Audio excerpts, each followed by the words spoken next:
Iran സമാധാന കരാറിന്റെ പശ്ചാത്തലത്തിൽ എണ്ണ ഉൽപാദനം വർദ്ധിപ്പിക്കാനുള്ള തയ്യാറെടുപ്പിൽ കുവൈറ്റ്. പ്രതിദിനം രാജ്യത്ത് 2 ദശലക്ഷം ബാരൽ എന്ന നിലയിലേക്ക് ഉൽപാദനം വർദ്ധിപ്പിക്കാനാണ് തീരുമാനം.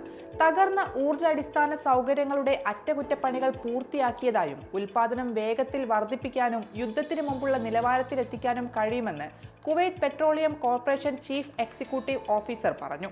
യുദ്ധസമയത്ത് വിതരണ ബാധ്യതകൾ നിറവേറ്റാൻ കഴിയാത്തതിനാൽ പുറപ്പെടുവിച്ച എല്ലാ നോട്ടീസുകളും പിൻവലിക്കും. കുവൈറ്റ് തുറമുഖങ്ങളിൽ അന്താരാഷ്ട്ര വാണിജ്യ കപ്പൽ എത്തിത്തുടങ്ങിയാൽ ഏതാനും ആഴ്ചക്കുള്ളിൽ യുദ്ധത്തിനു മുമ്പുള്ള നിലയിൽ ഉൽപാദനം പുനരാരംഭിക്കാൻ കഴിയും. US-ഇറാൻ സമാധാന കരാർ നിലവിൽ വരികയും ഹോർമൂസ് കടലിടുക്ക് തുറക്കുകയും ചെയ്തതോടെ വ്യാഴാഴ്ച രാത്രിയിൽ ഏകദേശം 12.5 ദശലക്ഷം ബാരൽ ക്രൂഡ് ഓയിൽ ഹോർമൂസ് കടലിടുക്കിലൂടെ കടന്നുപോയതായി US vice president JD Vance വ്യക്തമാക്കുന്നു.